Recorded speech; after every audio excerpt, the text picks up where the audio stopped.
This is Mission Control Houston. You're looking at a close-up view of the area of the Soyuz MS-22 spacecraft that began streaming particles of what could be coolant fluid. This all happening while Sergei Prokopyev and Dmitry Petelin were in the airlock, the Poisk module airlock on the opposite side.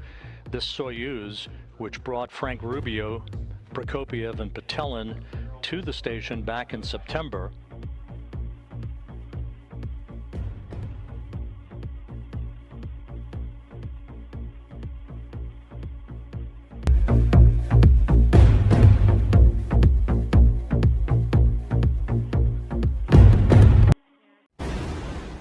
आप देख रहे हैं news सलाम India, आपकी नज़र पहली खबर।